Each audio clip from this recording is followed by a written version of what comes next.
नमस्कार मेरे प्यारे भाइयों, मेरे परमात्मा के प्यारे जीव हंसों। मैं परमपिता परमात्मा से यही अरदास करता हूं कि आप सब मेरे भाइयों का विवेक पहले से ज्यादा और ज्यादा से ज्यादा बढ़ता ही जाए और ऐसी कोई दुविधा ना रहे जो मेरे भाइयों को 1% भी परेशान कर पाए। हर चीज ऐसी क्लियर होती चली जाए कि हर रास्ता साफ नजर आने लग जाए। सत्य असत्य की ऐसी पहचान हो जाए कि मेरे भाइयों को 1% भी कोई भ्रमित ना कर पाए, क्योंकि बहुत से आएंगे आप लोगों को भ्रमित करने के लिए। बहुत से आएंगे हमारे सत्संग सुन सुन के नकल करने वाले भी बहुत से आएंगे, क्योंकि अब सबके सामने ये मूल ज्ञान खुल चुका है। अब सबके सब यही बात करेंगे आप लोगों को आकर्षित करने के लिए। वो भी बोलेंगे कि हम भी यही ज्ञान देते हैं, भले वो 5 नाम 3 नाम 2 नाम 7 नाम देते हो, भले वो नाक पे ध्यान लगवाते हो, त्रिकुटी में ध्यान लगवाते हो, सांसों में जाप करवाते हो, अनहद नाद सुनवाते हो, लेकिन सत्संग अब वो भी निअक्षर का करेंगे, निज नाम का करेंगे। अकह नाम अडोल नाम बोलते नहीं थकेंगे, क्योंकि उनको पता चल चुका है कि मूल ज्ञान खुल चुका है। अब कोई भी मेरा भाई उस अज्ञान को सुन के आकर्षित नहीं होगा। वो लोग अब किसी को भी भ्रमित नहीं कर पाएंगे। अब उनके पास केवल एक हथियार होगा भ्रमित करने का, हमारे सत्संग की नकल करना। लेकिन मेरे भाइयों, मैंने आपको बता रखा है कि आपने कैसे पकड़ना है इन लोगों को। आप इनका YouTube चैनल देखो कि कौन सी तारीख को बना है। आप देखोगे कि 2012, 2013, 2015, 16 तक बना होगा, और उस पर पुरानी वीडियोस में कहीं पर भी निज नाम, अकह नाम, अडोल नाम, निअक्षर नाम का जिक्र तक नहीं होगा। लेकिन हमारे सत्संग जब से शुरू हुए हैं, अब ये सब के सब हमारी ही भाषा बोलने लगे, क्योंकि इनको पता है और कोई रास्ता नहीं बचा है। अब ये कुछ भी कह के आपको भ्रमित नहीं कर सकते, क्योंकि मूल ज्ञान खुल चुका है। ये मूल ज्ञान पूरे विश्व में पहुंच चुका है। इसलिए मेरे भाई, इन लोगों से सावधान रहना है, पूरा निर्णय करना है, पूरी खोज खबर रखनी है कि कहां पे ये लोग धोखा दे रहे हैं। क्योंकि ये जीव आपका है, ये जान आपकी है, ये शरीर आपका है। एक बार अगर ये खो दिया तो मेरे भाई 84 में जाना पड़ेगा, कोई ठौर नहीं मिलेगा। इसलिए हर गुरु की, हर सत्संग की पूरी छानबीन करो कि ये कब से प्रसारित किए जा रहे हैं, कब से इन महात्मा ने ये अडोल नाम, अबोल नाम, निज नाम, निअक्षर नाम का जिक्र करना शुरू किया है। हर चीज को अच्छी तरह समझना है, अब इनके जाल में नहीं फंसना है। तो मेरे भाइयों, जैसा कि मैंने आपको वादा किया था कि 1 अप्रैल को 12वें पंथ का जो महाझूठ है उसको खोल दिया जाएगा, और जितने भी मेरे सत्य के प्रेमी सत्संगी भाई हैं जो 12वें पंथ में उलझे पड़े हैं, अब आपको सत्य असत्य का निबेड़ा करना है। आज जो मैं बताऊंगा उसको आपने पूछना है अपने गुरुओं से या अपने गुरुओं के शिष्यों से जो उस पंथ को चलाने में लगे हैं। आपने उनसे जवाब मांगना है, क्योंकि ये जीव आपका है मेरे भाई। अगर आपका जीव 84 में चला गया तो कोई नहीं बचा पाएगा मेरे भाइयों, कोई नहीं बचा पाएगा। सत्य असत्य का निर्णय आपने अभी जीवित ही करना है। एक बार मौत हो गई तो किसी को नहीं पकड़ पाओगे। किसी से जवाब नहीं मांग पाओगे। ये जवाब आपने जीते जी मांगना है, अभी मांगना है, अभी। तो मेरे भाइयों, आज का सत्संग गरीबदास जी की वाणी पे हमने करना है। बहुत अनमोल वाणी है, बहुत ज्यादा अनमोल वाणी है। पूरी वाणी आपको समझ में आएगी, लेकिन इस वाणी को मैं आज पूरा नहीं खोलूंगा। केवल मुद्दे की बात करेंगे जहां पर आपके साथ धोखा किया गया है। आज केवल उसी पॉइंट को खोलेंगे और आने वाले सत्संगों में इस वाणी को पूरा खोल दिया जाएगा।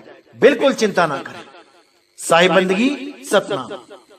तो क्या कहती है वाणी? मन तू चल रे सुख के सागर, जहां शब्द सिंध रत्नागर। कोटि जन्म जुग भर मत हो गए, कुछ नहीं हाथ लग्या रे। कुकर शूकर खर भया बौरे, कौआ हंस बुगारे। कोटि जन्म जुग राजा कीना, मिटी न मन की आशा। भिक्षक होकर दर दर हांड्या, मिल्या न निर्गुण रासा। इंद्र कुबेर ईश की पदवी, ब्रह्मा वरुण धर्म राया। विष्णु नाथ के पुर को पहुंचा, बहुरी अपूठा आया। तो वाणी में गरीबदास जी ने बहुत अच्छी तरह समझाया कि मन तू चल रे सुख के सागर, जहां शब्द सिंध रत्नागर। कि रे मन, तू सुख के सागर की तरफ जा। ये झूठी दुनिया के झूठे सुखों के चक्कर में मत पड़। वहां जा जहां शब्द सिंध रत्नागर, यानी शब्द रूपी समंदर तेरा इंतजार कर रहा है। रत्नागर, रत्नों का सागर। ये झूठे रत्नों के चक्कर में मत पड़, उस शब्द रूपी रत्नागर की शरण ले ले। तो कहते हैं करोड़ों जन्म भरमते हो गए, कुछ हाथ नहीं लगा तुम्हारे। जैसे खाली हाथ आते हो वैसे ही चले जाते हो। कुत्ता सुअर शेर हाथी घोड़े पता नहीं क्या क्या बनते आते हो, और ऐसे ही जन्म बर्बाद करके चले जाते हो। कुछ हाथ नहीं लगता। कभी बड़े बड़े राजा बन के आते हो, इंद्र कुबेर बन के आते हो, ब्रह्मा विष्णु महेश बन के आते हो, और कभी भिखारी बन के दर दर के ठोकरे खाते हो। कुछ नहीं मिलता। इसलिए भाई विचार कर लो कि क्या करना है, क्या पाने के लिए तुम आए हो, क्या कमाने के लिए आए हो। आज बड़े बड़े देश, अमीर से भी अमीर देश, अमीर से भी अमीर लोग, क्या हाथ लग रहा है? बीमारी के कारण मर रहे हैं, कुछ नहीं कर पा रहे हैं, कुछ भी नहीं। तो इसी का हवाला देते हुए गरीबदास जी ये वाणी लिखते हैं कि बड़े बड़े आए इस दुनिया में और सच्चे नाम के बिना खाली हाथ चले गए। तो भाई अब तुम वो गलती मत करना जो बड़े बड़े देवी देवताओं ने करी, बड़े बड़े ऋषि मुनियों ने करी, बड़े बड़े पीर पैगंबरों ने करी। वो गलती अब तुम मत करना। तो यहां पे समझाते हुए कह रहे हैं कि तुम जो भक्ति करते हो, ऐसा नहीं है कि वो भक्ति से कोई लाभ नहीं होता। इस दुनिया में जो भी आदमी भक्ति कर रहा है वो किसी ना किसी लोक को पहुंच ही जाता है। जैसे यहां साफ बोला, इंद्र कुबेर ईश की पदवी, ब्रह्मा वरुण धर्म राया। विष्णुनाथ के पुर को पहुंचा, बहुर अपूठा आया। यानी तुम जो भक्तियां कर रहे हो उससे क्या होगा? तुम्हें बड़ी बड़ी पदवियां मिल जाएंगी। इंद्र बन जाओगे, कुबेर बन जाओगे, ईश बन जाओगे, ब्रह्मा विष्णु महेश तक बन जाओगे। लेकिन साफ बोल दिया कि विष्णुनाथ के पुर को पहुंचा, यानी कि विष्णु भगवान जी के लोक में भी पहुंच जाओगे, तब भी बहुरी अपूठा आया। अपूठा यानी वापस, कि बार बार घूम के आना पड़ेगा।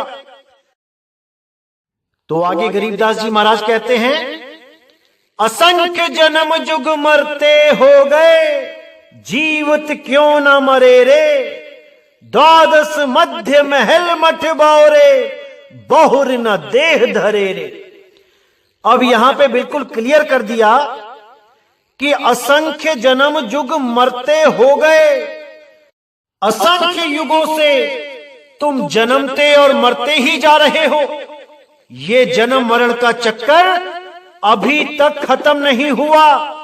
आज भी तुम यहां बैठे हो इस लोक में। इसका मतलब कि तुमने पुराने जन्मों में जितनी भी भक्तियां करी हैं, जितने भी नाम जपे हैं, जितने भी ध्यान धरे हैं, वो सब मिथ्या थे। तभी तो यहां आज आप बैठे हुए हो। अगर युगों युगों से जो आपने नाम जपते आ रहे हो उससे मुक्ति हो गई होती तो यहां नहीं बैठे होते मेरे भाई। और ऐसा कोई युग नहीं था जब आपने भगवान के परमात्मा के नाम नहीं जपे। युगों युगों से जपते आ रहे हो, सबने ही जपे हैं। इसका मतलब वो जितना भी जपा था वो मिथ्या था, वो सच्चे नहीं था। इसीलिए वापस यहां बैठे हो ना आज। तो अब वो गलती नहीं करनी है जो युगों युगों से ऋषि मुनि भी करते आए हैं, पीर पैगंबर भी करते आए हैं। वो गलती अब सुधारनी है। समय आ गया है उस गलती को सुधारने का। तो क्या गलती की थी हमने? हमने उन युगों में खूब नाम जपे। कौन से नाम जपे?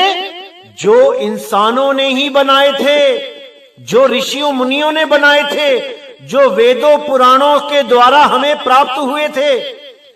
हमने वो नाम जपे और उन नामों को जप जप के अपना जीवन बर्बाद कर लिया। क्योंकि हमने जीते जी मरना नहीं सीखा कि जीते जी कैसे मरा जाता है।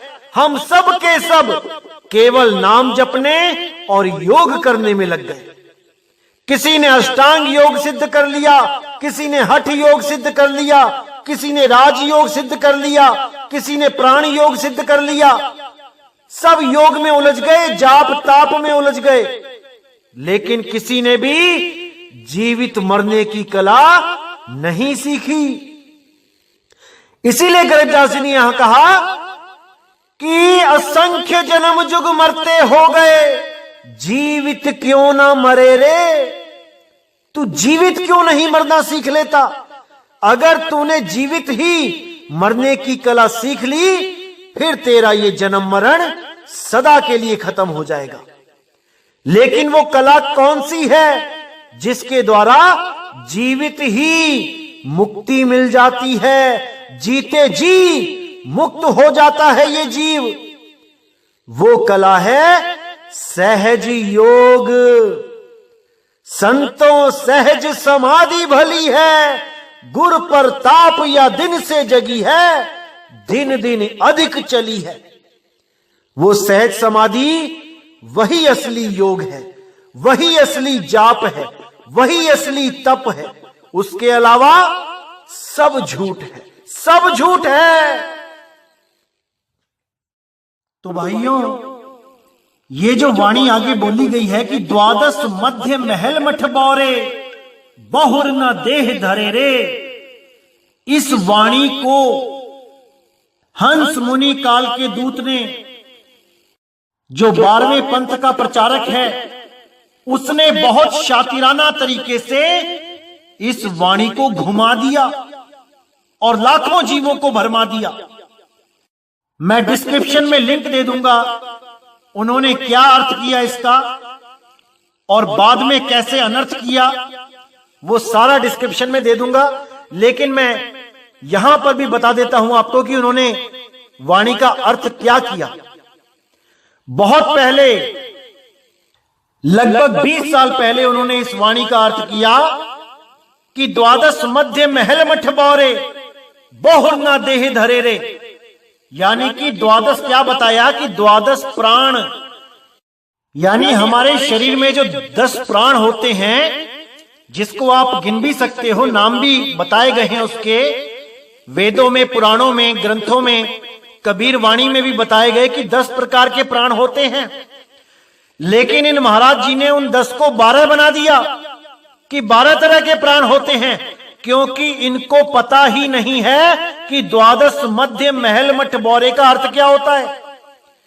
इन्होंने 12 प्राण घोषित कर दिए कि वहां पे 12 प्राण है, और उसके मध्य में महल क्या है, वो आत्मा है। उस आत्मा को देखने पर ये जीव अमर हो जाता है, मुक्त हो जाता है। ये उन्होंने अर्थ किया। आप सुन सकते हैं, नीचे डिस्क्रिप्शन में जो लिंक दिया जाएगा उसमें ये वाणी देखिए कैसे खोली है उन्होंने। ये लगभग 15-20 साल पुराना सत्संग था इनका। लेकिन जब इनको पता लगा कि भाई 12वें द्वार की भी बात करी है गरीबदास जी ने, तो इन्होंने बाकियों से अलग दिखने के लिए, अपने आप को बाकियों से अलग शो करने के लिए उस 12 प्राण को छोड़ के 12 द्वार फिट कर दिए इस वाणी में कि वो 12 द्वार हैं। क्योंकि 10 द्वार 11 द्वार तो सारे बोल रहे हैं, लेकिन मुक्ति 12वें द्वार से होगी। देखिए कैसे अर्थ का अनर्थ किया गया केवल जीवों को भ्रमित करने के लिए। जबकि मैंने पिछले 1 अप्रैल फूल को यह भेद खोला था कि 12 द्वार का मतलब है नाभि द्वार। जो हमारे पेट में नाभि होती है वही 12वां द्वार है। उसी 12वें द्वार के द्वारा माता अपने बच्चे को भोजन पानी देती है गर्भ में। लेकिन इन महात्मा जी ने इस वाणी का अर्थ का अनर्थ करके जीवों को भरमाने का काम किया, और इनकी संगत ये सोचती रही कि हमारे गुरुजी को तो 12वें द्वार का भी ज्ञान है, 12वें द्वार से निकल के हम मुक्त होवेंगे। अरे नहीं मेरे भाइयों, ऐसा बिल्कुल नहीं है। जो आपको सत्संग में बताया जा रहा है वही सत्य है। अच्छी तरह समझ जाओ इन सत्संगों को, अगर आपने सच में मुक्त होना है तो। 1 नंबर से स्टार्ट करो, हर चीज समझ में आएगी। तो जहां पर पहले बोला उन्होंने कि 12 मध्य महल मठ बौरे, उनको 12 प्राणवायु बता दिया, यानी 12 प्राण, जबकि 12 प्राण होते ही नहीं हैं। 5 प्राण होते हैं, 5 उप प्राण होते हैं। 5 प्राण होते हैं, प्राण, अपान, व्यान, उदान और समान।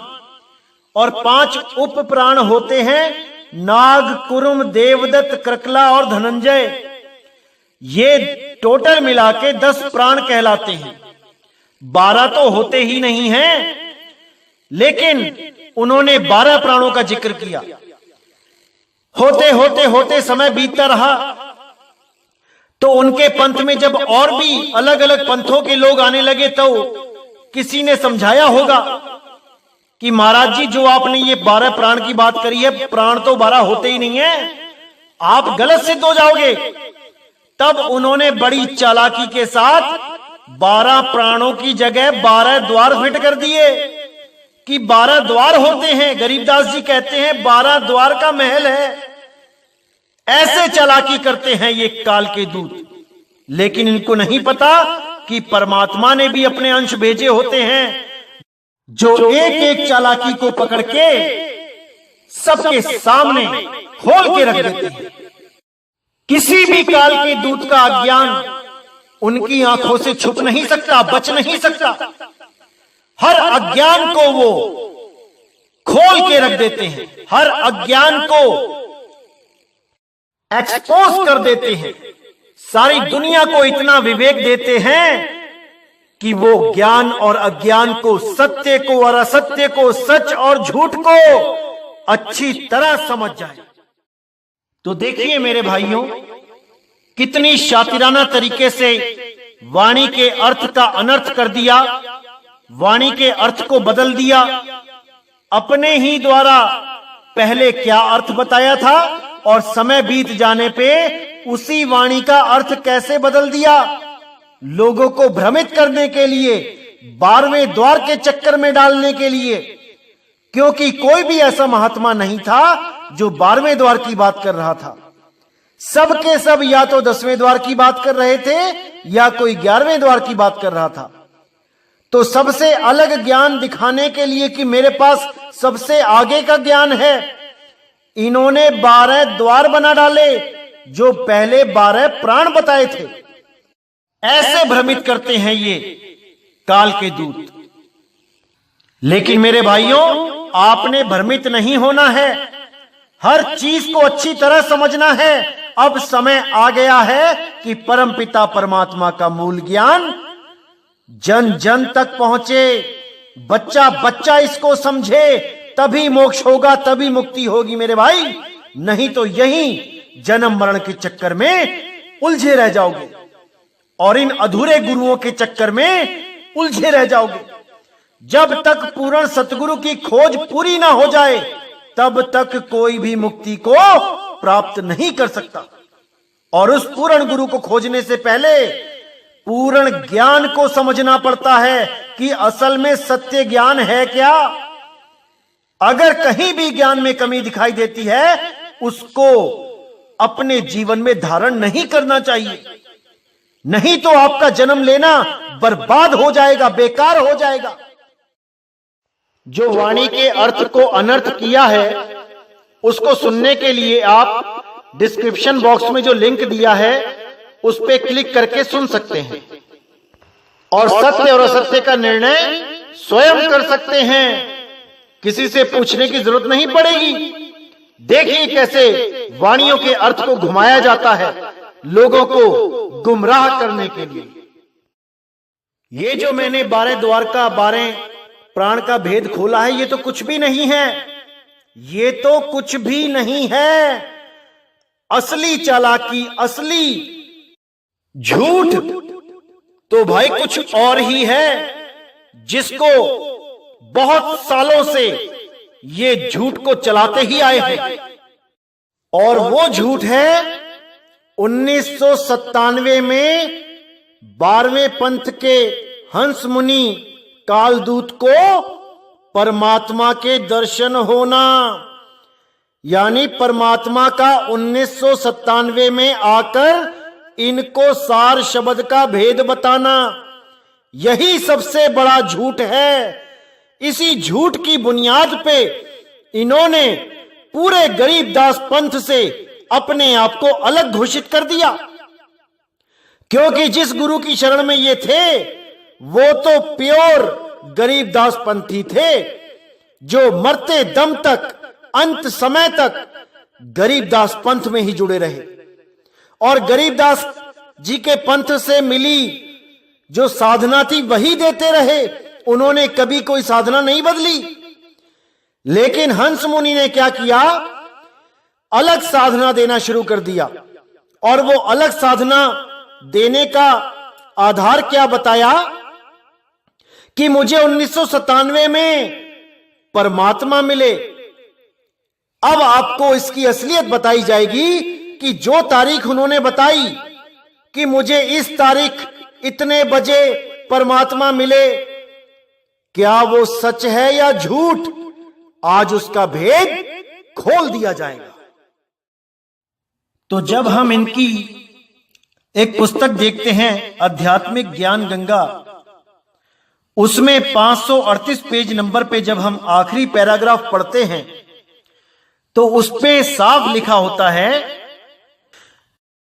कि मुझ दास को परमेश्वर कबीर साहिब जी संवत 2054 फाल्गुन मास शुक्ल पक्ष एकम मार्च 1997 को दिन के 10 बजे मिले तथा सार शब्द की वास्तविकता तथा संगत को दान करने का सही समय का संकेत देकर अंतर ध्यान हो गए तथा इसको अगले आदेश तक रहस्य युक्त रखने का आदेश दिया। तो अब हम विचार करेंगे मेरे भाइयों कि जो इन्होंने बताया कि संवत 2054 फाल्गुन मास शुक्ल पक्ष एकम, ये तारीख जो है जो इन्होंने बताई, ये 2054 संवत में आती भी है कि नहीं, इस पे विचार करते हैं। तो सबसे पहले हम देखते हैं जो इन्होंने बताया कि संवत 2054 में जो महीना फाल्गुन बताया है, वो हम देखते हैं कि वो फाल्गुन का महीना संवत 2054 में आता है भी कि नहीं, कहीं वो 2053 में तो नहीं आता। आइए चेक करते हैं। तो सबसे पहले आपकी जानकारी के लिए बता दूं मैं कि जो हमारा नया संवत आता है, जैसे हमारे इंग्लिश कैलेंडर में जो होता है नया साल, वो 1 जनवरी को शुरू होता है, और जो हिंदी कैलेंडर में होता है वो चैत्र शुक्ल एकम से शुरू होता है। तो यहां आप देख सकते हो 7 अप्रैल 1997 में जो दिन की अमावस्या कृष्ण पक्ष फाल्गुन, यहां तक संवत 2053 ही चल रहा था, और हिंदी कैलेंडर के हिसाब से जो संवत आता है वो 8 अप्रैल 1997 को आता है, प्रथमा शुक्ल पक्ष चैत्र संवत 2054। तो यहां पे विचार करना है मेरे भाइयों कि हंस मुनि जी महाराज कहते हैं कि उनको कबीर साहब फाल्गुन में मिले संवत 2054 में, और साल बताते हैं 1997। लेकिन सोचने वाली बात है कि 1997 में जो फाल्गुन का महीना पड़ेगा वो संवत 2053 में पड़ेगा, ना कि 2054 में। और 2054 में जो फाल्गुन का महीना पड़ा वो 1997 में नहीं, 1998 में पड़ेगा। तो इस हिसाब से 5505 1997 में बनते हैं, और इनको 1998 में मेल हुआ है। तो यहां पे इनकी तारीख ही गलत हो जाती है, क्योंकि ये मनमुखी तारीख है, ऐसा कुछ हुआ ही नहीं। अगर ऐसा कुछ हुआ होता तो ये गलती कभी ना होती। इन्होंने अपने मन से ही एक तारीख चुन ली और अपनी पुस्तकों में उसको छाप दिया, बिना विचार किए कि वो महीना इस संवत में पड़ता है कि नहीं, इस सन में पड़ता है कि नहीं। तो मेरे भाइयों, पूरा विचार करना है आपने, पूरा विवेक लगाना है। कैसे ये वाणियों को भी अर्थ का अनर्थ करके भरमाते हैं, और परमात्मा से मिलन का जो समय है 5505 उसको भी गलत तरीके से दिखाते हैं, केवल जीवों को भरमाने के लिए। लेकिन अब नहीं भरमना है मेरे भाई, नहीं भरमना है। अब सत्य असत्य का निर्णय कर लेना है। सतनाम। तो सबसे इंपॉर्टेंट जो चीज है मैं आपको बताना चाहता हूं, जो सबसे बड़ा झूठ बोला गया है वो ये है कि इन्होंने बोला कि फाल्गुन मास के शुक्ल पक्ष की एकम को 2054 संवत को इनको परमात्मा ने दर्शन दिए। सबसे बड़ा झूठ ही यही है, क्योंकि इन्होंने 1997 घोषित किया, क्योंकि 5505 1997 को ही पूरे होते हैं, इसलिए इन्होंने 1997 को बोल दिया कि फाल्गुन मास शुक्ल पक्ष की एकम को मुझे कबीर साहब मिले 2054 में, संवत 2054 में, जबकि ये बिल्कुल झूठ है, क्योंकि फाल्गुन मास 2054 में एकम आती ही नहीं है, वो द्वितीया से शुरू होता है महीना। आप अच्छी तरह चेक करिए, ये तारीख ही झूठी बताई गई है, ये समय ही झूठा है, क्योंकि इन्होंने अपने अंदाजे से ही सेट कर दिया। अगर इनको सच में परमात्मा मिले होते तो कभी ये भूल नहीं करते।